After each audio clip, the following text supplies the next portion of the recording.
বিশ্বাস করেন কোরআনের আমল করলে আমার নবী বলেছেন, সার্টিফিকেট দিয়েছেন, জামান আমিলা বিহি উজিরা, কোরআনের আমল করলে পুরস্কার দেবে কে? আরো জোরে। আপনি হাদিস থেকে আমল করলে পুরস্কার পাবেন না তা না, পাবেন, কিন্তু নবীরা দেবে, রাসূলরা দেবে, ফেরেশতারা দেবে। আর কোরআনের যে আমলগুলো আল্লাহ দিয়েছেন, এই আমল কেউ শুরু করলে এর পুরস্কার কে দেবে? আল্লাহ বলেন, আমি লিখে দিলাম, বিধানটা খুব দামি বিধান, শুধু তোমাদেরকে দেয়নি, কামা কুতিবা আলাল্লাযিনা মিন ক্বাবলিকুম, যেমন তোমাদের পূর্বে দুনিয়ায় যত মানুষ বিদায় নিয়েছে তাদের উপরে এটা লিখে দিয়েছিলাম। তার মানে আদম নবী থেকে শুরু করে আজকের এই দিন পর্যন্ত, এখান থেকে কিয়ামত পর্যন্ত দুনিয়ায় যারা আসবে সবার উপরে একটা বিধান সব সময় ফরজ ছিল, লিখিত ছিল, তার নাম কি? রোজা। বলেন কি? সুতরাং রোজা রাখবেন, মাস্ট বি, রোজা রাখাই লাগবে আপনাকে।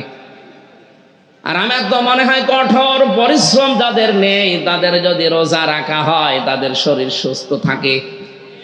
জেলখানায় এই 3টা বছরের ভেতরে অধিকাংশ সময় আমরা রোজা রেখে কাটিয়েছি, আর আমরা সুস্থও থেকেছি, কারণ ওখানে যে খাবার দেয় ও খাবার খেয়ে মানুষ সুস্থ থাকার কথা না। অন্তত আলেম যারা আছে, অধিকাংশ আলেম গুলোই তারা রোজা রাখে। মুফতি নূর হোসাইন নুরানি, মাওলানা মামুনুল হক, মাওলানা শাকাওয়াত হোসেন রাজি থেকে আমি সহ যত 76 জন ছিলাম, প্রায় সব রাখতাম রোজা। কারণ যে খাবার দেয়, খাবার এমনিও খাওয়া যাবে না, রোজায় রাখি ভালো থাকা যাবে, সারাদিন খাবার দাবারের টেনশন নেই, পড়ার উপরে ব্যস্ত থাকা যাবে। এই পৃথিবীতে আমি একজন নবীর জীবনী সবচাইতে বেশি সুস্থতা পেয়েছি, তিনি নূহ নবী। 950 বছরের পিরাইটা সময় তিনি রোজা রেখে কাটিয়েছেন। আর অনেকে বলে, হুজুর আমার গ্যাস, আমি পারি না। শয়তান, রোজা রাখলে গ্যাস আরো ভালো হয়। কথা বলেন।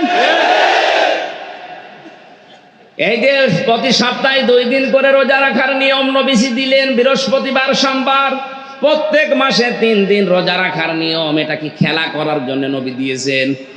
বিজ্ঞান আজ প্রমাণ করছে, একটা মাস যদি মানুষ একাধারে খাবার খায়, ভেতরে হজম করার যে মেশিনগুলো আল্লাহ দিয়েছেন, এটা অত কার্যকর না আমাদের। আর আমাদের অধিকাংশ খাবারগুলো তো ঔষধ দেওয়া। ভেতরে যে খাবারগুলো হজম করার জন্য যে রসটা পটি ফোটা ফোটা পড়তে আছে, ওর নাম পিত্তথলিতে যেটা আছে পিত্ত রস। এটা এত দামি, বিজ্ঞান এখন দেখতে পাচ্ছে যে খাবারগুলো যায় এখান থেকে নির্যাস বের করে এই রসটা আল্লাহ তৈরি করে খাবারের ওপরে ফোঁটা ফোঁটা আকারে পড়ে। যতক্ষণ খাবার থাকে পেটে পড়ে, খাবার নেই, অটোমেটিক আল্লাহ এটা বন্ধ করে দেয়। আল্লাহ এটা বোঝাতে চেয়েছেন, আমি অপচয় করি না। শুধু আমি ওয়াজ করে শেষ করি না যে ইন্নাল মুবাজ্জিরিনা কানু ইখওয়ানাশ শায়াতিন, শয়তান অপচয়কারী ও শয়তান। দুনিয়ায় যারা অপচয় করবে এরা শয়তানের ভাই, এরা শয়তানের কি?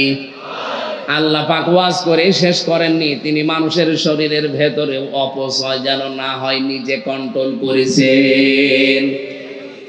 এই জন্য হজম করার এই বিষয়টা শক্তিশালী করার জন্য রোজা দরকার। এই জন্যেই নবীরা, প্রত্যেকটি নবী খাবারের আগে 3টা সুন্নত মেনে চলতেন। 1 ভাগ খাবার, 1 ভাগ পানি, আর 1 ভাগ হজম করার জন্য খালি রাখতেন।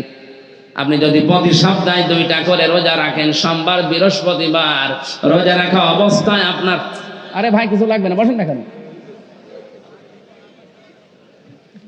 রোজা রাখা অবস্থায় আপনার আমলগুলো আল্লাহ দেখবে, বলবে আমার রোজাদার বান্দার আমল। যদি ছোটখাটো কোনো ভুলও থাকে আল্লাহ মাফ করে দেবে।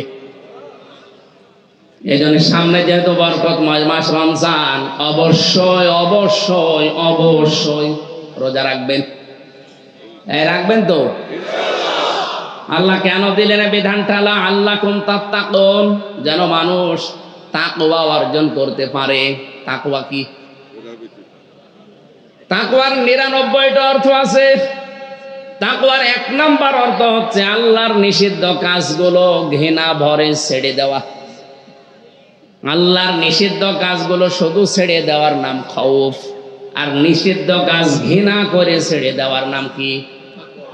একটা মাস রোজা রাখার পরও যদি আপনি ঘুষ ছাড়তে না পারেন, সুদ ছাড়তে না পারেন, বেপরদা ছাড়তে না পারেন, কি রমজানের রোজা নিয়ে আপনি রাখলেন বলেন? যারা রোজা আল্লাহ পূর্ববর্তী যারা বিদায় নিয়েছে তাদের উপরেও দিয়েছিল, আমাদের উপরেও দিয়েছে, একটাই উদ্দেশ্য, আমরা যেন আল্লাহর নিষিদ্ধ কাজ ঘৃণা ভরে ছেড়ে দিতে পারি। বলেন আমিন। কোরআনে কারিমের একটা পরিচিত আয়াত আমি পড়েছি, আমার মনে হয় এখানে ছোট বড় সবার এই আয়াতটা মুখস্থ আছে। সূরা বাকারার 201 নাম্বার আয়াত। কাবা শরীফ যখন তাওয়াফ করছিলাম, রুকনে ইয়ামিনে থেকে শুরু করে হাজেরা আসওয়াদ এই জায়গাটা পার হওয়ার সময় লক্ষ লক্ষ হাজিরা এই দোয়াটা, এই আয়াতটা পড়ছিল। এই যে হাজী সাহেব পড়েছে, আমি ওই সময় বুঝি নাই 16 সালে যে কি পড়লাম। বাংলাদেশে ফেরত আসার পরে আমি তাফসিরগুলো আয়াতের সাথে মিলিয়ে দেখলাম যে আল্লাহ দুনিয়া আখিরাত সব এর ভেতরেই ঢুকিয়ে রেখেছে, অথচ আমরা জানি না। সারা জীবন শুধু দোয়া করেই যায়, রব্বানা আতিনা ফিদ দুনিয়া হাসানা, অথচ দুনিয়ার হাসানা আছে কি এখানে অধিকাংশ মানুষই জানে না। এক কথা বলেন।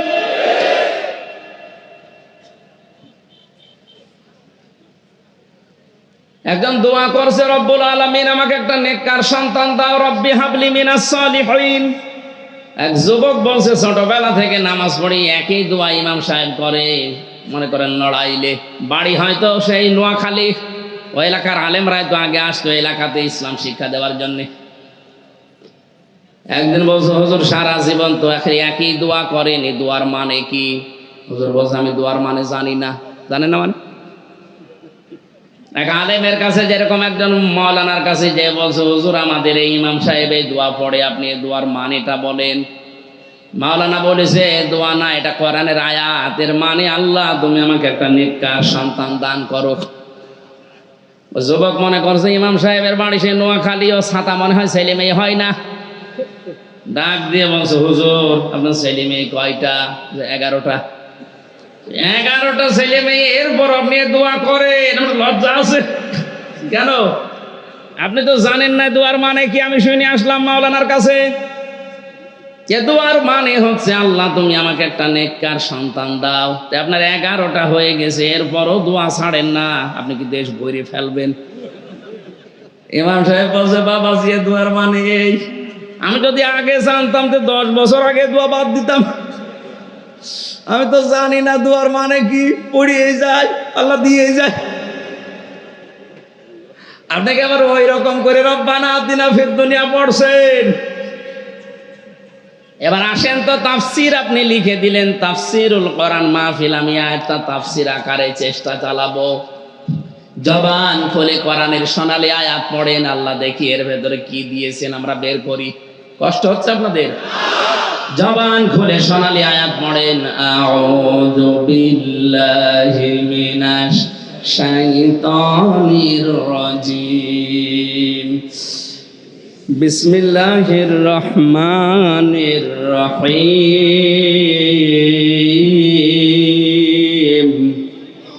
ওয়া মিনহুম মান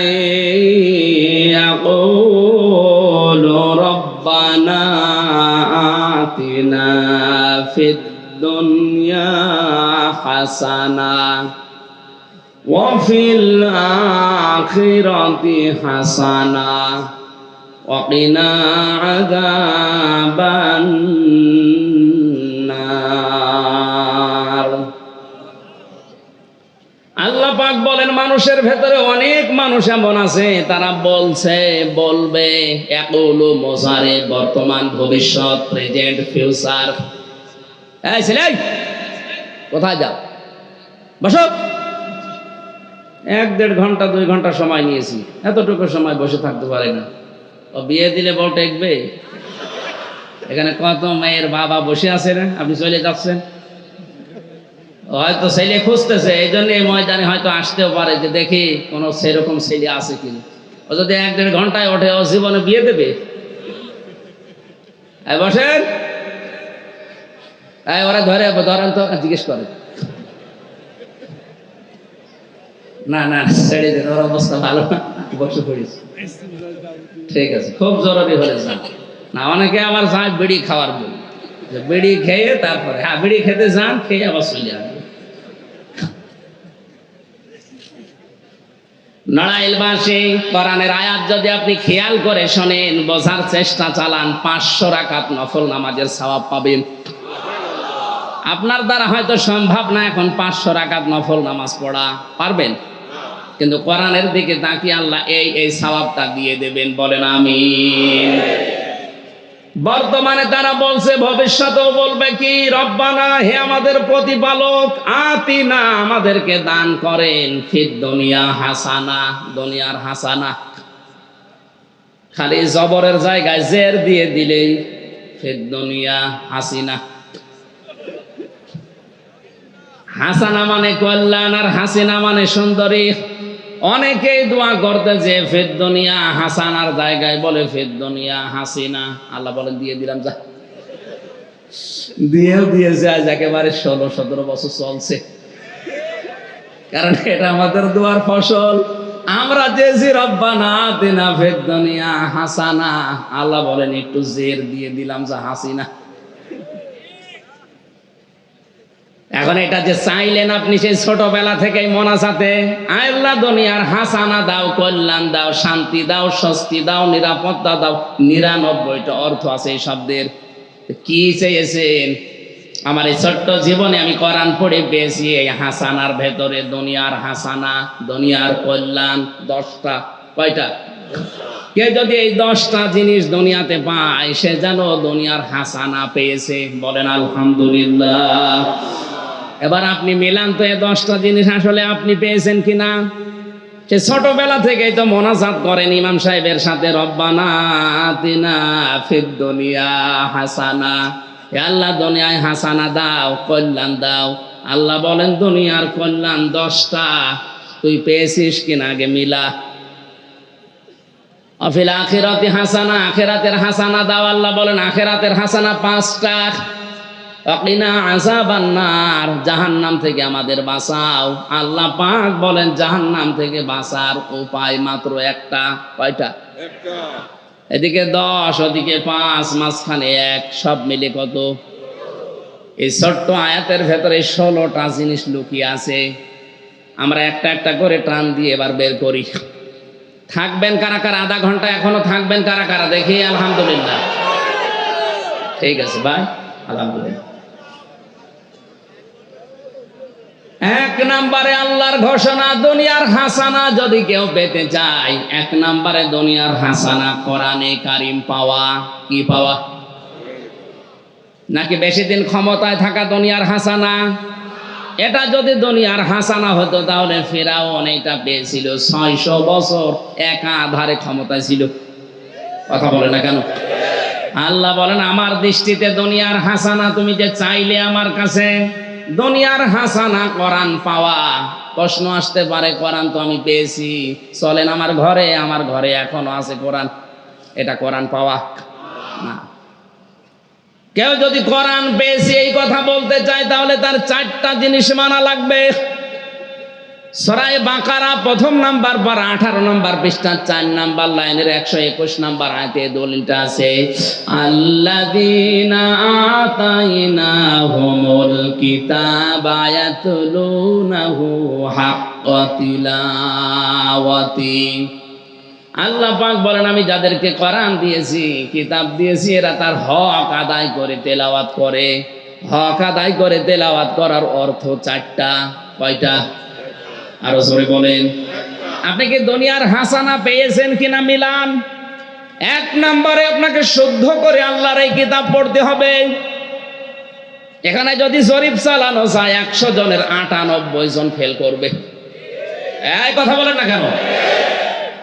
তেলাওয়াত করছে ইযা জাআ নাসরুল্লাহি ওয়াল ফাত। হয়েছে? হ্যাঁ না হয়নি? হ্যাঁ মামা হয়েছে? আপনার তো মুখস্থ আছে সূরা।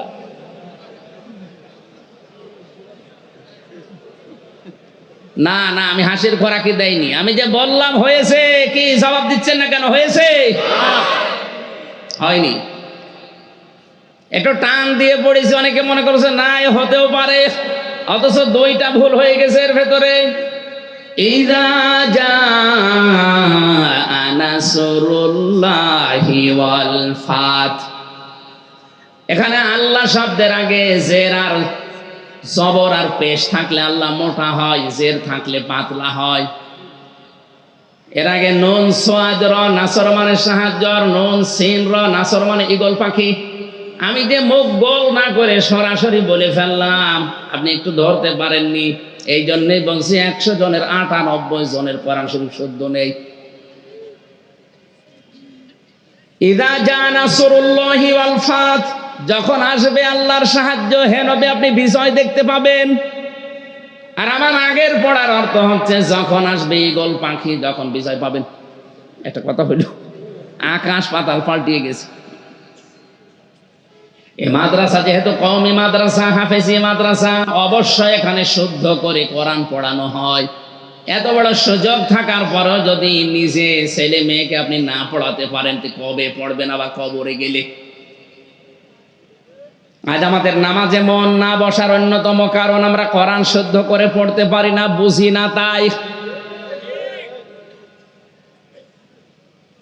আব্দুল কাদের জিলানী রহমতুল্লাহ আলাইহির জীবনী পড়েছিলাম। ছোটবেলায় তারে মাদ্রাসায় নিয়ে গেছে তার মা, বলছে উস্তাদ আমার ছেলেকে আপনি একটু পড়ান। উস্তাদ বলছে বাবা বলো আলিফ বা তা সা। আব্দুল কাদের জিলানী বলছে হুজুর আলিফের মানে কি? আমি জানি না মানে আলিফের মানে জানেন না, ও জিনিস আমি পড়বো না। যে জিনিসের অর্থ নেই মানে নেই, ও জিনিস আমি পড়ে করবো কি? ওস্তাদ একেবারে হিয়ালিপনা করে বলে ফেলেছে, তুমি জানো বাবাজি আলিফের মানে? হ্যাঁ জানি, আমার মা শিখিয়েছে। বলো দেখি। তুমি আলিফ দিয়ে আল্লাহর পরিচয় তুলে ধরলেন, আল্লাহু লা ইলাহা ইল্লাহু আল হাইয়ুল কাইয়্যুম লা তাখুযুহু সিনাতুন ওয়ালা নাওম ইলা আখির আয়াত। আলিফ দিয়ে আল্লাহর পরিচয় দিলেন। আয়াতুল কুরসি থেকে 10টা ক্ষমতা আল্লাহর তুলে ধরলেন। তেলাওয়াত করতে করতে 18 পারা পর্যন্ত তিনি পড়েছিলেন। ওস্তাদ কাঁদতে কাঁদতে হুঁশ হারিয়ে ফেলেছে। হুঁশ ফেরার পরে মাকে ডাক দিয়ে বলে, মা আপনার এই সন্তানের তো প্রায় 18 পারা আয়াত আছে, আপনি এনেছেন আমার কাছে পরীক্ষা করার জন্য? বলছে না, এই প্রথম নিয়ে আসলাম। আপনার তো আনন্দের বিষয়, আপনার তো সৌভাগ্য, এতটুকু বয়সে আপনার সন্তান 18 পারা আয়ত্ত করে ফেলেছে, হাফেজ হয়ে গেছে। আমার কান্না আরম্ভ করলেন। ওস্তাদ বলে আপনি কাঁদেন কেন? আপনার তো খুশির বিষয়। মা বলে কাঁদি আমি এই জন্যে, আমার সন্তান যখন পেটে ছিল প্রতিনিয়ত আমি কোরআনে কারিম তেলাওয়াত করতাম। আমি নিজেও কোরআনের হাফেজা। এ সন্তান পেটে রাখা অবস্থায় ওঠান ঝাড়ু দেওয়া, ঘর ঝাড়ু দেওয়া, রান্না বান্না করা, আমার মুখে চলতো আল্লাহর কোরআন। এখানে যারা মা বোনেরা বসে আছে, এদের পেটে সন্তান থাকা অবস্থায় এদের মুখেও চলে আল্লাহর কোরআন। হ্যাঁ, গুনগুন করে গান বলে। এখানে একটা বিজ্ঞানের তথ্য আছে। 6 মাস যখন মানুষের পেটে বয়স হয়ে যায়, তখন দুনিয়ার সব কিছু সে শুনতে পায়। কথা বুঝতেছেন? 6 মাস যখন মানুষের পেটে বয়স হয় মানুষের সন্তানের, তখনও দুনিয়ার সব কিছু শুনতে পায়। কারণ ওই সময় খাবারের উদ্রেক দেখা দেয়, আল্লাহ রুহ দিয়ে দেয়। 40 দিনে পাল্টাতে 6 মাসের পরে আমার আল্লাহ রুহ দিয়ে দেয়, তখন খাবারের উদ্রেক দেখা দেয়। খাবার খাওয়ানো লাগে, মায়ের মাসিক অসুখ বন্ধ করে দিয়ে আল্লাহ ওই নাভির সাথে নাভি জুড়ে খাবার খাওয়ায়। তখন দুনিয়ার সব শব্দও শুনতে পায়। আব্দুল কাদের জিলানী মায়ের পেটের ভেতরে বসে কোরআন শুনতো, আর আমরা মায়ের পেটের ভেতরে বসে গান শুনি। বলেন নাউজুবিল্লাহ। দোয়া চাই আমার কাছে, হুজুর দোয়া করেন ছেলে যেন আব্দুল কাদের জিলানী হয়। এমনি হবে? তোমার পেট ঠিক আছে? এই কয়েক ইঞ্চি পেট, এটাতে কত বড় দামি জায়গা, তুমি তো টের পাও না। কত মানুষ ওর দিকে হাসে বাজে নজর দিয়ে থাকে। পেটে কোনো কাপড় নেই, পিঠে কোনো কাপড় নেই, মনে আছে ফুটবল খেলার মাঠ নিয়ে যাচ্ছে। কাশীপুরের মাঠ আর কত বড়, এর চাইতে বিশাল মাঠ নিয়ে আপনি যদি রাস্তা দিয়ে যান, সব যুবকের নজর ভালো। কত মানুষ এই দৃশ্য দেখে উল্টা পাল্টা ধারণা করে, বলে মাল গেল। শুধু মামা আছে বলে কিছু বলতে পারছি না। আপনার বউ দেখে, মেয়ে দেখে, আপনার ফুফুরে দেখে, আপনার চাষিরে দেখে কেউ যদি বলে মাল গেল, আল্লাহর কসম ওই মালের পেটে আর ভালো মাল আল্লাহ দেবে না। যদি দেয় পরিমণি দেবে, খালি স্বামী পাল্টাবে। কত স্বামী যে পাল্টালো আল্লাহ জানে আর ও জানে। আপনি দেখেন তো, যাদের এদের মতো পেটে জন্ম হয়েছে এদের স্বামী টিকছে না, একটার পর একটা পাল্টাতে আছে। আর আল্লাহ পাকের নবী বলেন সবচাইতে বড় লানত ওই মহিলার উপরে যে মহিলার ঘর বারবার ভাঙে। এখন এদেশের ট্র্যাডিশন হয়ে দাঁড়িয়েছে মাহিয়া মাহি, আবার স্বামী পাল্টিয়েছে।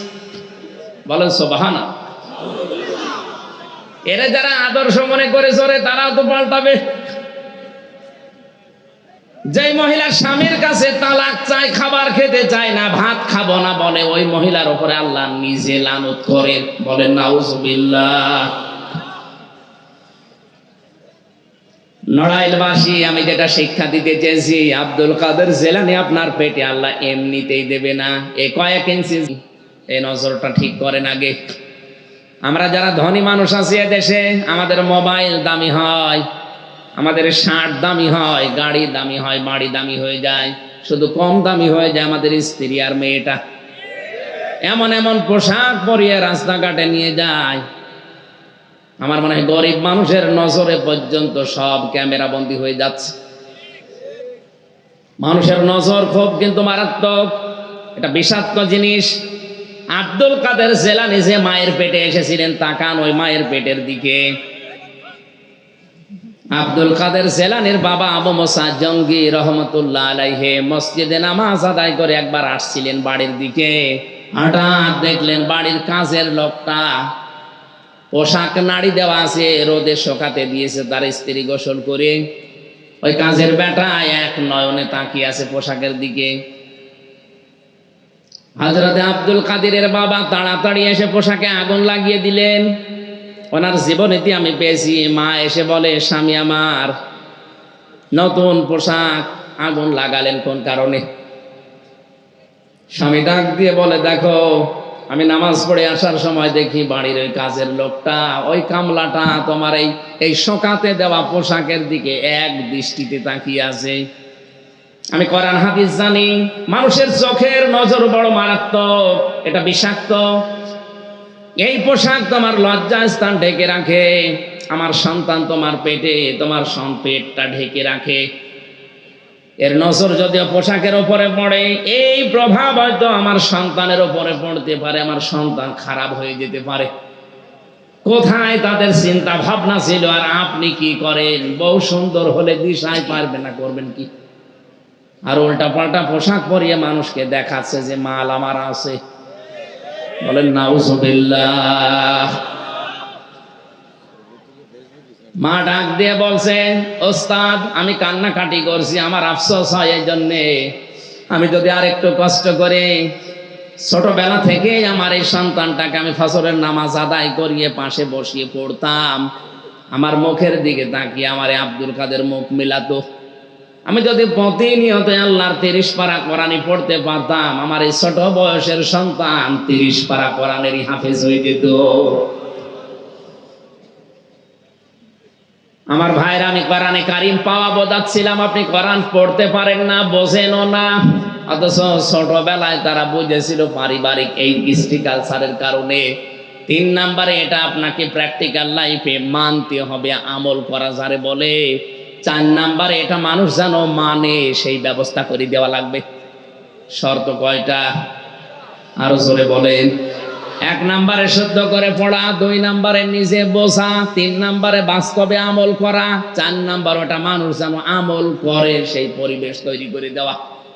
করার আর আমল করতে পারার পরিবেশ এই দেশে এখন আছে? আর আসতে বলেন। অনেকে চেষ্টা করলেও পারছে না, উপরে আল্লাহর ওলির কারণে। এমন এমন অলি উপরে বসে আছে, ওর জন্য বাধ্য হয় নিচের অফিসার গুলো ঘুষ খেতে। এই জন্য কোরআনে কারিম পেয়েছি বললে হচ্ছে না, এই 4টা বিষয় আপনাকে মানা লাগবে, তাহলে দুনিয়ার হাসানা আপনি পেয়েছেন। 2 নম্বরে দুনিয়ার হাসানা হচ্ছে কোরআন পেলেই হবে না, কোরআনের হেদায়েত পাওয়া লাগবে। কোরআনের হেদায়েত আমরা পেয়েছি কিনা আমরা নিজেরাই বুঝতে পারি না। গিরিশচন্দ্র সেন নরসিংদীতে বাড়ি, বেটা হিন্দু মানুষ, আমাদের চাইতে কোরআন পড়েছে, বুঝেছে, লিখেছে বেশি, কিন্তু হেদায়েত পায়নি। কথা বলেন না কেন? আমার তো মনে হয় বাংলার আজ অনেক আলেম কোরআন পড়ে, বসে, লেখে, পড়ায়, কিন্তু কোরআন থেকে হেদায়েত পায়নি। এলামবার বালাম ইবনে বাওরার মতো হয়ে গেছে। আমি নাম নিলাম না তাই। নবীজির ওয়ারিস বলে আপনি দাবি করছেন এখন যে আমি নবীর ওয়ারিস। বিশ্ব নবী মুহাম্মদুর রাসূলুল্লাহর দিকে তাকান তো, উনি তো কোরআন প্রচার করেছিলেন। কোরআন প্রচার করতে গিয়ে ওনার গলার ভেতরে রশি দিয়ে হ্যাঁচকা টান দিয়েছিল। এটা আমি বানালাম? এক কথা বলেন না কেন? কোরআন দিয়ে নামাজ পড়াতেন, ওঠের নাড়ি ভুড়ি মাথার উপরে চাপিয়ে দিত। ওই একই কোরআন দিয়ে আমিও নামাজ পড়াই, আমার মাথার উপরে ওঠের নাড়ি ভুড়ি দেয় না, গরুর নাড়ি ভুড়ি দেয় না, দেয় ফ্যান। ফ্যান দিয়ে হয় না, এসি লাগিয়ে দেয়।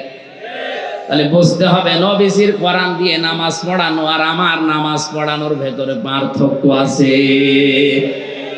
আমি যে নামাজ পড়াচ্ছি আমার পেছনে যারা আছে ওরা বুঝছে না, আর নবীজি যে নামাজ পড়িয়েছেন ওনার নামাজ পড়ানো যারা পেছনে, যারা বাইরে থাকতো ওরা বুঝতো যে কি বলতে চায়। আজ হাজারো মানুষ এই সহজ কথাটা বোঝে না। সামনে থেকে সুন্দর করে তেলাওয়াত করলে মনে করে না দুআই করছে। একবার ঘটনা চলেছিলাম মাওলানা রুহুল আমিন ভাইয়ের কাছে, যে একজন ইমামতি লেগেছে, ইমামতি করছে শহরে, সুদের উপরে আলোচনা করেছে। সভাপতি যে সুদ খায়, নামাজের পরে বলছে হুজুর আপনি আর কোনো আয়াত পেলেন না, আপনি সুদের উপরে আলোচনা করলেন কেন? আমি জানি, কারণ আমি যে এলাকায় সুদ খাই সবাই জানে, আর আপনি আমার দিকে তাকিয়ে তাকিয়ে খোঁচা দিলেন, আপনার আমি রাখবো না। ঠিক আছে, গেলাম ওখান থেকে উপশহরে। আজকে আর আমি সুদের আলোচনা করব না, আজকে করব পর্দার আলোচনা। পর্দার আয়াত পড়ে একেবারে সুর দিয়ে কথা বললাম, সবাই খুশি। কিন্তু ক্যাশিয়ার ডাক দিয়ে বলে হুজুর আমি আপনারে টাকা দেই, আমার বউ একটু ব্যারাকে চাকরি করে, এটা সবাই জানে, তাই বলে আপনি বলবেন আপনারা রাখবো না? বলে শহরে উপশহরে আর ইমামতি করবো না, যাবো লাঠোর চলন বিলের ভেতরে, কেউ যেন ওখানে মানুষ না যায়। এমন এক গ্রামে নামাজ পড়িয়েছি, শুধু আরবিতে, বাংলা কথা আর বলি না, আরবি বললে যেন না বোঝে। নামাজ পড়ালাম ইয়াসিন সূরা দিয়ে, ইয়াসিন আল কোরআনিল হাকিম, সবাই খুশি। সেক্রেটারি বলছে হুজুর আপনি কাজ করলেন। এ মসজিদের সভাপতি, ওর নাম ইয়াসিন আর ওর বাপ মরে গেছে, নাম হাকিম। আপনি প্রথম দিনই বাপ বেটার নামে সূরা পড়ে দিলেন। আমি যে সেক্রেটারি, আমি যে ক্যাশিয়ার, আমার নামে কোনো সূরা নেই। আগামী সপ্তাহে যদি আমার নামে সূরা না পড়েন আপনার বেতন বন্ধ। চিন্তা করছে আমি ক্যাশিয়ারের নামে সূরা পাবো কোথায়? ক্যাশিয়ারের নাম হচ্ছে বাবর আলী। নাম কি? বাবর আলী নামে কোনো সূরা আছে? ইয়াসিন নামে একটা সূরা আছে। চিন্তা করছে আগামী সপ্তাহে আসতে আসতে দেখি বাবর আলী নামে কিছু বের করা যায় কিনা। আজকে তো একেবারে মশান নিয়ে এসে বসে আছে প্রথম কাতারে, যে ওর নামে সূরা পড়া হবে। ও সূরা ফাতিহা শেষ করার পরে একেবারে টান দিয়ে পড়ছে, ইয়া বাবর আনতা কালবুন ওয়া আবুকা খিনজির ওয়া জাদ্দুকা হিমার ফাইন্নাহুম লাজাহিদুন। আল্লাহু আকবার। মানে নামাজের শেষদায় যাচ্ছে। অনেকে মনে করছে কোরআনের আয়াতই মনে হয়, ক্যাশিয়ার মনে করছে যা কাজ হয়েছে অন্তত আমার নামে, আমার বাবার নামে, আমার দাদার নামে সূরা চলছে। হুজুর এত সুন্দর সূরা মানে কি? ইয়া বাবর নিশ্চয় তুই কুকুর, তোর বাবা শুকর, তোর দাদা গাধা, 14 বংশ মূর্খ জাত। ওর ইমামতি যদিও থাকতো থাকবে। আজ নবীজি নামাজ পড়িয়েছে, আবু জেহেল বেশে বুঝে ফেলেছে যে কি বলতে চায় মোহাম্মদ, এই জন্য গলার ভেতরে রশি দিয়ে হ্যাস কাটান দিয়েছে মেরে ফেলার জন্যে। আর আমি ওই কোরআন দিয়ে ঢাকার মগবাজারে নামাজ পড়াই, আমার মাথার উপরে ফ্যান দিয়েছে, হচ্ছে না। আকিস গ্রুপের মালিক এসি লাগিয়ে দিয়েছে, হুজুর আরো আরামে পড়ান।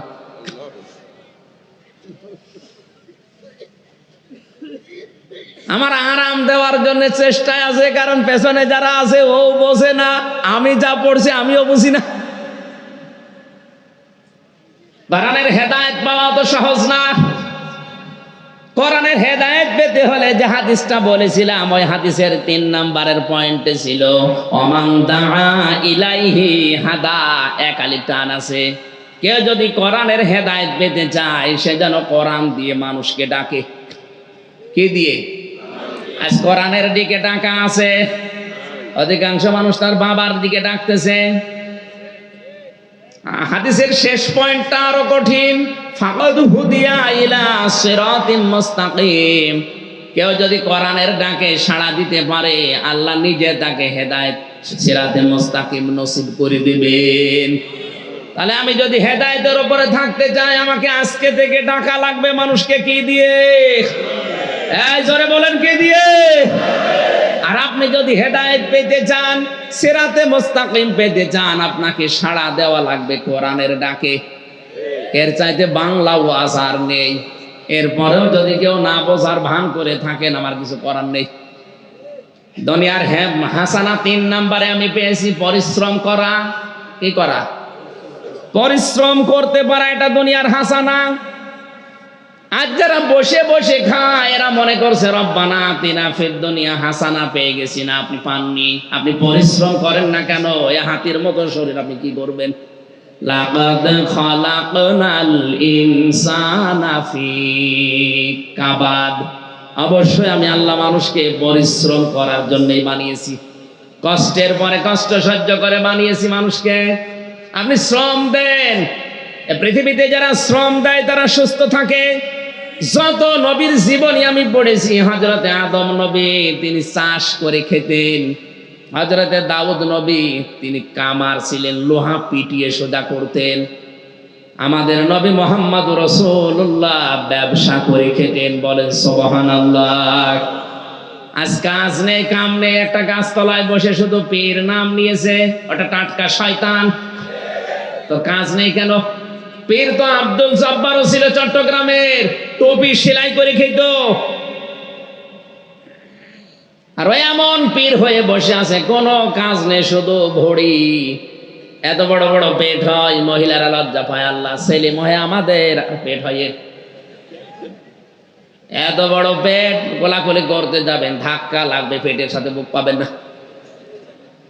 না, কাজ করে খাওয়া লাগবে আপনাকে। বসে খাওয়ার সময় এখন আর নেই।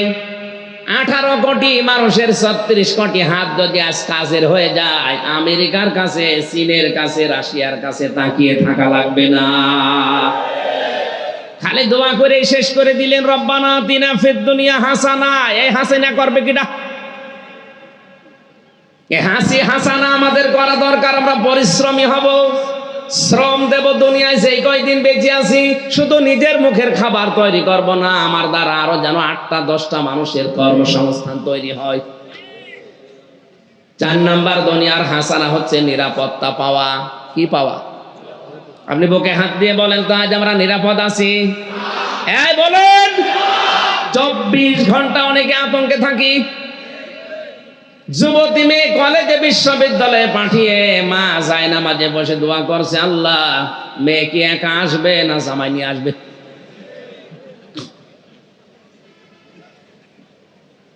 পাঁচ নাম্বারে দুনিয়ার হাসানা সুখ আর শান্তি। সুখ আর শান্তির ভেতরে 7টা জিনিস আমি পেয়েছি। সুখ বলা হয় 4টা জিনিসকে, শান্তি বলা হয় 3টা জিনিসকে। এই 7টা জিনিস সূরা আরাফের ভেতরে আল্লাহ ব্যাখ্যা দিয়েছেন। 6 নাম্বারে দুনিয়ার হাসানা সবর করতে পারা, ধৈর্য ধারণ করা। ধৈর্য কাকে বলে, কত প্রকার, কি কি এখনো টের পাননি। যে মানুষগুলো বিনা কারণে বছরের পরে বছর এক অন্ধকার প্রকোষ্ঠে পড়ে আছে, তারা টের পাচ্ছে ধৈর্য কারে বলে। শফিকুল ইসলাম মাসুদ টের পেয়েছে ধৈর্য কারে বলে। দেলাওয়ার টের পেয়েছে ধৈর্য কারে বলে। আপনি টের পাচ্ছেন না কারণ আপনার জীবনে এরকম কিছু নেই। 3টা বছর এক ঘরের ভেতরে 24 ঘন্টা আমি তালা মারা ছিলাম, এদিকে 2.5 হাত এদিকে 3.5 হাত, আমিও কিছু টের পেয়েছি ধৈর্য কারে বলে। হযরত আইয়ুব নবী 18 বছর ধৈর্যের পরীক্ষা দিয়েছিলেন। কয় বছর? হযরত ইউসুফ নবী 40 বছর ধৈর্যের পরীক্ষা দিয়েছিলেন। ধৈর্যটা এটা দুনিয়ার হাসানা, আমাদের আজ এটা নেই, আমরা হতাশ হয়ে যাই কিছু হলে। না, ধৈর্য ধরা লাগবে, এটা দুনিয়ার হাসানা। সুতরাং যাদের জীবনে ধৈর্য নেই, শুধু হতাশা, বুঝবেন আপনার রব্বানা আতিনা ফিদ দুনিয়া হাসানা মাঠে মারা যাচ্ছে, কবুল হচ্ছে না। নবীর সম্মান এবং নেক কাজ, এই 2টা বিষয় নিয়ে আপনি আল্লাহর দরবারে পৌঁছাতে পারেন। কারণ নবীজি বাদ দিয়ে আল্লাহর কাছে পৌঁছানো সম্ভব না। জীবনে নেক কাজ ছাড়া আল্লাহকে পাওয়াও সম্ভব না।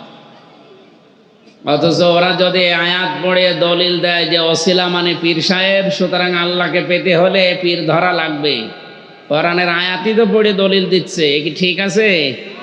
যেন আপনাদের উচিত হচ্ছে যে মাদ্রাসা যেহেতু এখানে বানিয়েছি, এই সমস্ত জায়গায় ছোটবেলা থেকে পরবর্তী জেনারেশন যারা আসছে তাদেরকে এখান থেকে শিক্ষা দিয়ে আগামী প্রজন্ম যেন শিরিক এবং বেদাত মুক্ত হয় সেই ব্যবস্থা করা। আর আপনার মতো করে যদি রেখে যান, তো আগামী 10 বছর পরে আপনি যে শিরিক বেদাতে আছেন ও আরো ডবল করে শুরু করবে। কারণ আমাদের এই ভারত, বাংলাদেশ, পাকিস্তানের মানুষ অধিকাংশগুলো বাপ দাদা যা করেছে ওই নিয়ম ফলো করে। অথচ এইভাবে চলা এটা কাফেরদের স্বভাব। কাদের? বলেন বলেন। ওয়াইদা কিলা লাহুম তাআলাউ ইলা মা আনজালাল্লাহু ওয়া ইলার রাসূলি ক্বালু হাসবুনা মা ওয়াজাদনা আলাইহি আবাআনা আওয়ালাউ কানা আবাউহুম লা ইয়ালামুনা শাইআন ওয়া লা ইয়াহতাদুন। এই এদিকে তাকান। সূরা মায়েদা 7 নাম্বার পারা 4 নাম্বার পৃষ্ঠার 1ম নাম্বার লাইনের 104 নাম্বার আয়াত। এটা তাফসিরে মনিরের ভেতরে আছে। আল্লাহ পাক বলেন ওয়া মানে এবং ইজা মানে যখন, কিলা মানে বলা হয়, তাআল মানে আসো, ইলা মানে দিকে, মা মানে যা, আনজাল আল্লাহ মানে আল্লাহ নাজিল করেছে, ওয়া ইলার রাসূলি রাসূলের আদর্শের দিকে আসো। নবী আপনি যখন আল্লাহ এবং রাসূলের আদর্শের দিকে আসো এই কথা বলবেন, বলু অনেক মানুষ এই কথা বলবে, হাসবুনা আমাদের জন্য যথেষ্ট, মা ওয়াজাদনা যা আমরা পেয়েছি, আলাইহি আবাআনা আমাদের পূর্বপুরুষ মুরব্বী বাপ দাদা পীর সাহেব এদের কাছ থেকে আমরা যা পেয়েছি ওইটাই যথেষ্ট, আপনারটা লাগবে না। এ কথা বলতো কারা? কাফেররা। বলেন বলেন। অথচ আজ নামধারী হাজারো মুসলমান এই কথাই অনুসরণ করে চলছে যে বাপ দাদা যা করেছে, আমার দাদা জান, আমার বাবা জান, আমি তাই করব। আল্লাহ বলেন আওয়ালাউ কানা আবাউহুম, যদিও তাদের ওই মুরব্বীরা বাপ দাদা পীর সাহেব এদের এই পূর্বপুরুষেরা লা ইয়ালামুনা শাইআ দিন সম্পর্কে সেরকম কিছু জানতো না, শাইআ ওয়ালা ইয়াহতাদুন এবং হেদায়েতের উপরেও ছিল না, এরপরও অন্ধভাবে ওরা ওদেরকেই মেনে চলবে। আমরা কি ওরকম কাফেরদের মতো স্বভাব চরিত্র তৈরি করব? বলেন বলেন। আমাদের চরিত্র হবে সাহাবীদের মতো, ক্বালু সামি'না ওয়া আতা'না, তারা বলেছে আমরা শুনলাম মেনে নিলাম। কথা বুঝতেছেন? শুনলাম মেনে নিলাম, এ কথা সাহাবীদের। আর আমার বাবা যা করেছে, দাদা যা করেছে, আমি ওইভাবে করব, আপনারটা লাগবে না, এ কথা কাফেরদের। এখন আপনি কোন লাইনে যাবেন যান। আমার ভাইরা, এখানে শিক্ষণীয় বিষয়, কোরআনে কারিম দিয়ে কথা বললেই সত্য কথা না, আপনাকে ওটা আবার বোঝার মতো যোগ্যতা থাকা লাগবে। এক লোক কোরআনের আয়াত পড়ছে ঠিক, কিন্তু বিকৃতি ও অর্থ করে নিজের দলের দিকে টেনে কথা বলছে, এটা বোঝার মতো যোগ্যতা আপনার থাকা লাগবে। এখন যদি বলেন আমি জানি না, না আপনি জানেন না কেন? আপনি জানেন না, এটা আপনার অপরাধ। পৃথিবীতে কেউ তো মায়ের পেট থেকে জেনে আসে না, সবাইকে দুনিয়ায় এসে জানা লাগে। সুতরাং আপনি জানেন না বলে মানেন না, এ অজুহাত চলবে না, আপনাকে জানা লাগবে। আর জানার জন্য এই মাদ্রাসা, এটাকে খেলা করার জন্য দিয়েছে। আশা করছি আপনি এই এলাকায় যারা বাস করেন, এটাকে আপনি জিন্দা রাখবেন। এটা নবীর ঘর, কিয়ামত পর্যন্ত এটা জিন্দা থাকবে। হয়তো 50 বছর পরে আপনি আর থাকবেন না। এখান থেকে যারা কোরআনে কারিম শুদ্ধ করে পড়বে, যারা বুঝবে, এটা যারা নিজেদের প্র্যাকটিক্যাল লাইফে আমল করবে, আর মানুষকে মানানোর জন্য যারা ব্যবস্থা করার চেষ্টা চালাবে, আপনি কিয়ামত পর্যন্ত কবরে শুয়ে ফ্লাক্সি লোডের মতো সওয়াব পেতেই থাকবে। যদি বলেন আমার তো বিকাশ নাম্বার তো খোলা নেই, এমনি খুলে যাবে, খোলা লাগবে না।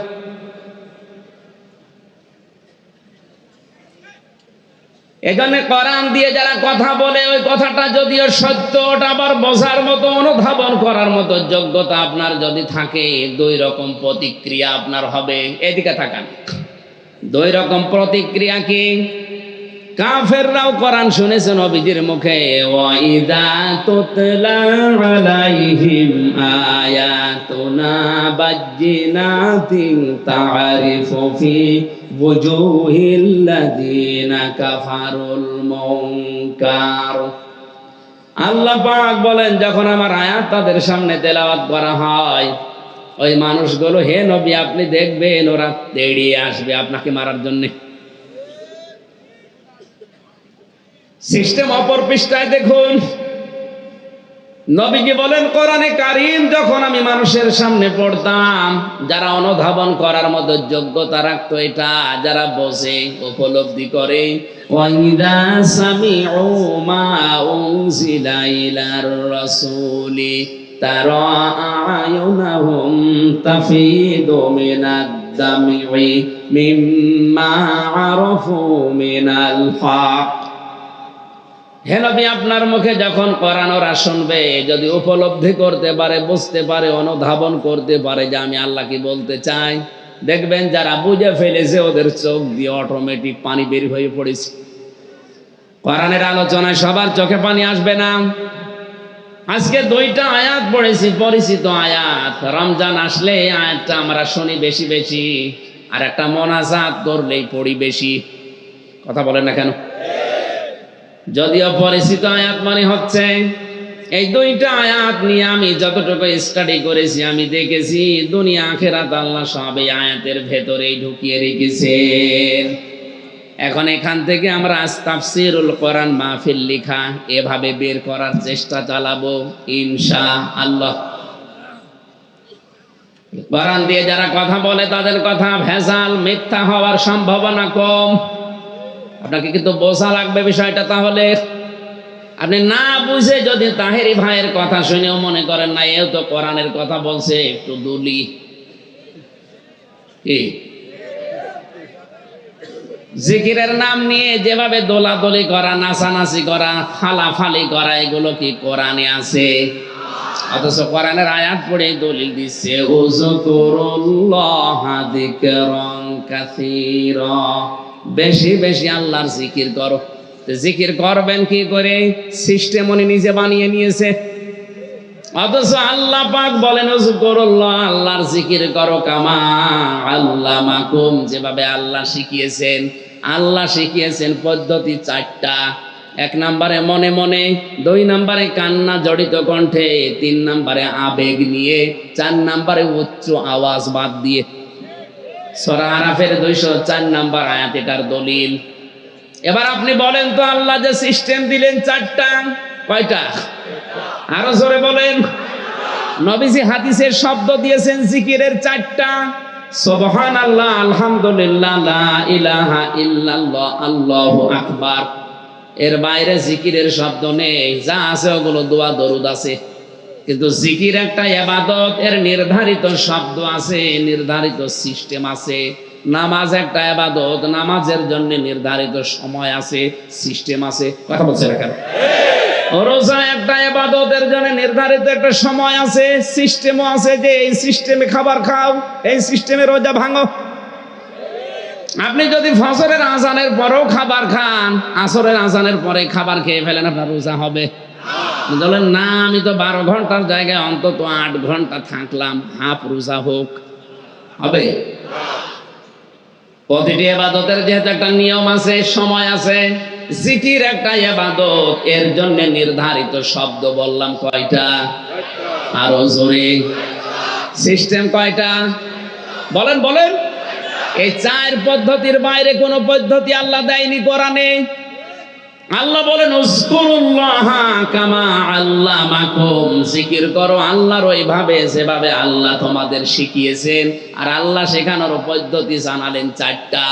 এই 4টার বাইরে যারা, আপনি বললেন তো 1 নম্বরে মনে মনে, 2 নম্বরে কান্না জড়িত কণ্ঠে, অযকুর রব্বাকা ফি নাফসিকা তাদাররুআ ওয়া খিফাতা ওয়া দুনাল জাহরি মিনাল কওলি ইলা আখির আয়াত। 1 নাম্বার সিস্টেম কি বললাম? আরো জোরে। 2 নম্বরে কান্না জড়িত কণ্ঠে, 3 নম্বরে আবেগ জড়িত কণ্ঠে, 4 নম্বরে উচ্চ আওয়াজ বাদ দিয়ে। ও বাংলার মুসলমানেরা, ধোঁকা দিয়ে আপনাকে বোকা বানাবে কোন কারণে? আপনার সামনে তো কোরআন আছে, স্পষ্ট দলিল। এই 4টা শব্দের বাইরে যারা জিকির বানিয়েছে, সে যে জিকির হোক, যদি বলে আলী বাবা, শালি বাবা, দয়াল বাবা, খাজা বাবা, ওটাকে জিকির? বলেন বলেন। এখন আপনি মনে করছেন না, এটা আল্লাহর ওলিদের নাম বলছে, অসুবিধা কি? আল্লাহর ওলি মানে নবীজির নামও জিকির করা যায় না। কেউ যদি ইয়া রাসূলুল্লাহ ইয়া রাসূলুল্লাহ জিকির করো, কবিরা গুনাহ হবে। কারণ আল্লাহ বাদে জিকির কারো নামে করা, জিকির করা যাবে কার নামে? আর নবীজির নামে আপনি দরুদ পড়বেন, জিকির না, এটা একটা আলাদা শব্দ। আর জিকির বিষয়ে যদি আমার আলোচনা থাকতো, আমি একটা ক্লিয়ার করতাম, যেহেতু এ বিষয় না। আজকে থেকে একটাই ফাইনাল বলে দিলাম, জিকির এটা আল্লাহর হবে, দরুদ হবে রসুলের। সুতরাং আল্লাহর নামের সাথে অন্য কোন নাম মিলিয়ে যারা ডাকে, আল্লাহ নিজে কোরআনে তাদেরকে নিষেধ করেছেন। সূরা আরাফ 9 নম্বর পারা 13 নম্বর পৃষ্ঠা 4 নম্বর লাইনের 181 নম্বর আয়াত, ওয়ালিল্লাহিল আসমাউল হুসনা ফাদউহু বিহা ওয়াদারুল্লাযীনা ইউলহিদুনা ফি আসমাই। আল্লাহ পাক বলেন, আমার অনেক সুন্দর সুন্দর নাম আছে, যে নামে পারো আমাকে ডাকো, কিন্তু সাবধান, যারা আমার নামে ইলহাদ করে, আমার নাম পরিবর্ধন করে দেয়, উল্টা পাল্টা করে ডাকে, তাদের সাথে তোমরা ডাকবা না। এই আয়াত আমি বানালাম। এই বলেন বলেন। সুতরাং যারা কিছুক্ষণে সুবহানাল্লাহ, আলহামদুলিল্লাহ, লা ইলাহা ইল্লাল্লাহ এগুলো বলার পরে পরেই কিছুক্ষণ পরে আলী বাবা, শালি বাবা বলে লাভ দিয়ে ওঠে, নাচানাচি করে, এটা কি জিকির? আরো জোরে জিকির। আশা করছি এরপর থেকে আর এ বেদাত আপনি এলাকায় চালাবেন না। কেউ যদি চালাতে আসে, ওরে বলবেন দলিল দেন। আপনার মুখের কথা আমরা মানি না, কারণ কোরআন দিয়ে কথা বললে আপনি কোরআনের আয়াত আগে দেখবেন, বাংলায় তাফসীর কিনে মিলান, দেখবেন ওগুলো মিলছে না। আমার প্রথম কথা, হাদিসের নবীজির সার্টিফিকেট ছিল এইটা, যারা কোরআন দিয়ে কথা বলে এরা কি বলে? সত্য কথা বলে। আমান আমিলা বিহি উজিরা, যারা কোরআন দিয়ে আমল করে এদের পুরস্কার আল্লাহ নিজে দান করবেন। কোরআনের আমল কয়টা? কয়টা বললেন? 500। মামা বলছে 4টা। মামার মাথায় কিছু আছে?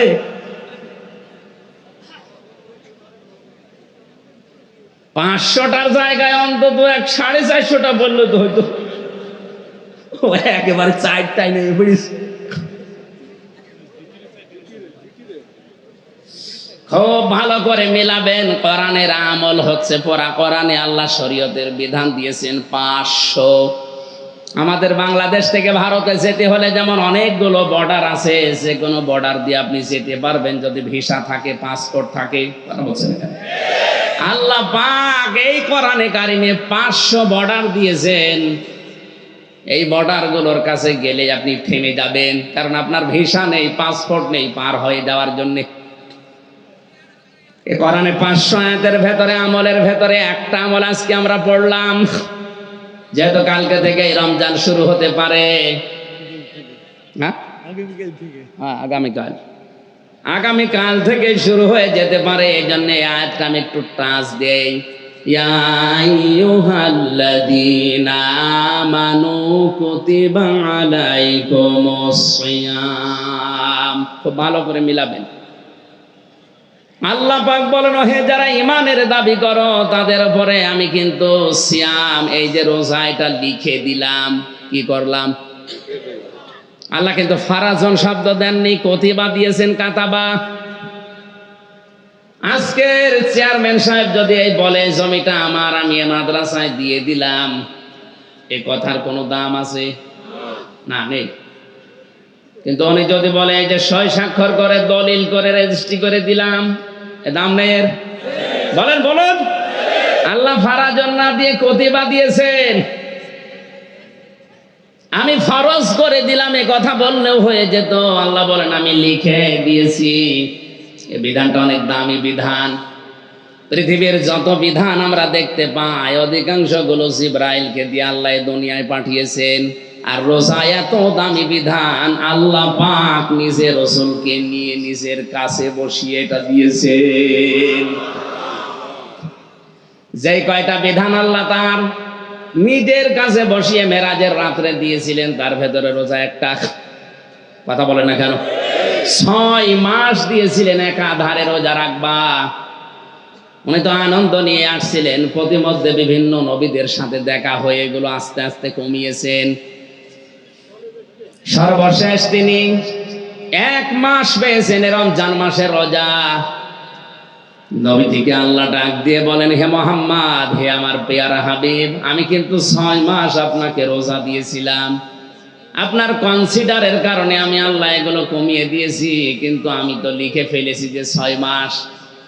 আমার উম্মতদেরকে, আমার বান্দাদেরকে বলবেন, তারা যদি 1 মাসও সঠিকভাবে রমজানের রোজা রাখতে পারে, 6 মাস একাধারে রোজা রাখার সওয়াব আমি আল্লাহ দিয়ে দেব। কোরআনে কারিমে আল্লাহ এই জন্য একটু গুরুত্ব বেশি দিয়েছেন এই বিধানটার। পুরা কোরআন পড়ে আমার যতটুকু ধারণা আমি পেয়েছি, নামাজ ফরজ, কিন্তু কয় ওয়াক্ত ফরজ, কখন ফরজ, কিভাবে পড়বেন, এই কথা কোরআনে কারিমে আল্লাহ দেয়নি, ওগুলো হাদিসে আছে। যাকাত ফরজ, কতটুকু সম্পদ থাকলে কতটুকু যাকাত দেওয়া লাগবে, কথা কোরআনে নেই। কথা বুঝতেছেন?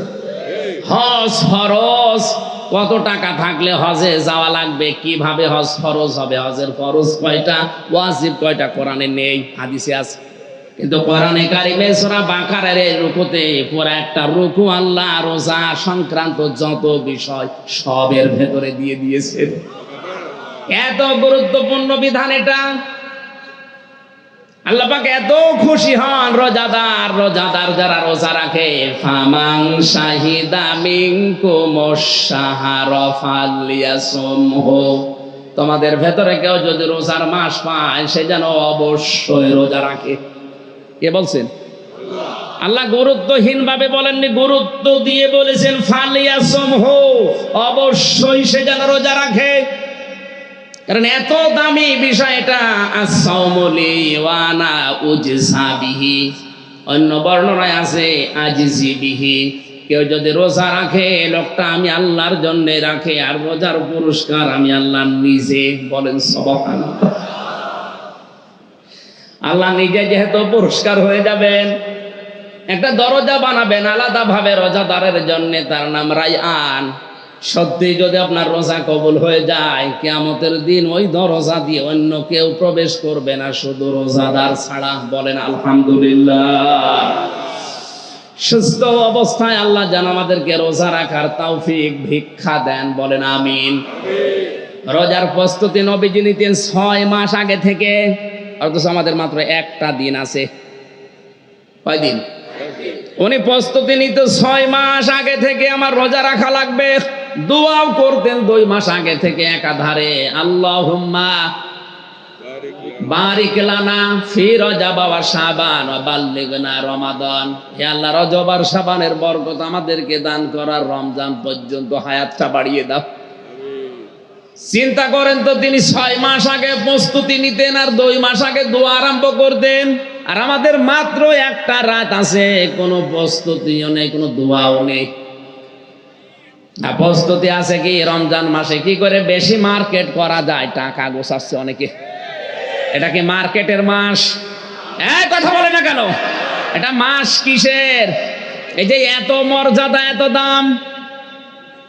নবীজি বলেন, রোজাদারের মুখের গন্ধ পর্যন্ত আল্লাহর কাছে মেশক আম্বরের চাইতে বেশি প্রিয় মনে হয়।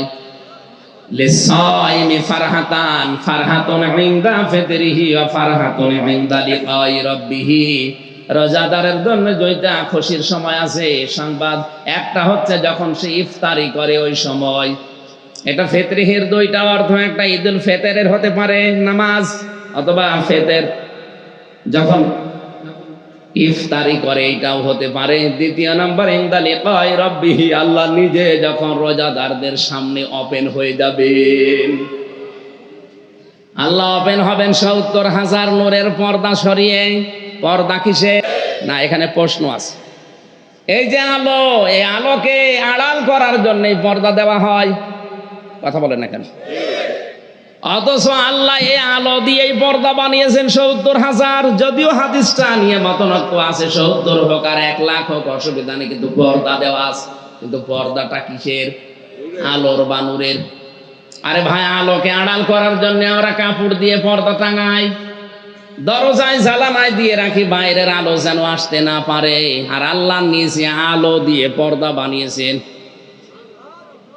ওই পর্দাগুলো আল্লাহ নিজে একটা একটা করে সব সরিয়ে রোজাদারের সামনে ওপেন হয়ে যাবেন। এত দাম, এত মর্যাদা কেন কেন কেন? এর জবাব আল্লাহ দিয়েছেন সূরা বাকারাতে, শাহরু রমাদানাল্লাযী উনজিলা ফীহিল কুরআন হুদাল লিন্নাসি ওয়া বায়্যিনাতিম মিনাল হুদা ওয়াল ফুরকান। এই সেই রমজান মাস, যে মাসে আমি আল্লাহ কোরআন নাযিল করেছি। তার মানে এতক্ষণ যা ফজিলতের কথা বলা হচ্ছে, এর আসল বর হচ্ছে এই কোরআন। এ কোরআন যদি আল্লাহ রজব মাসে দিত, রজবের দাম বেড়ে যেত। এ কোরআন যদি মুহররম মাসে আল্লাহ নাযিল করত, মুহররমের দাম বেড়ে যেত। এই কথা বলছেন না কেন? রমজানের দাম এত বাড়া বেড়েছে, একটা ফরজ করলে এই মাসে ৭০টা ফরজ করার সমান। একটা নফল আদায় করলে ৭০টা নফল আদায় করার সমান। একটাই কারণ এ মাসে আল্লাহ কি দিয়েছেন? এই বর।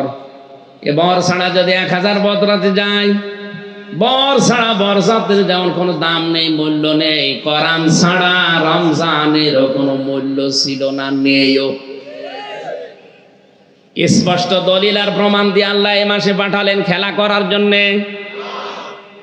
কি নাম দিয়েছেন শেষের দিকে?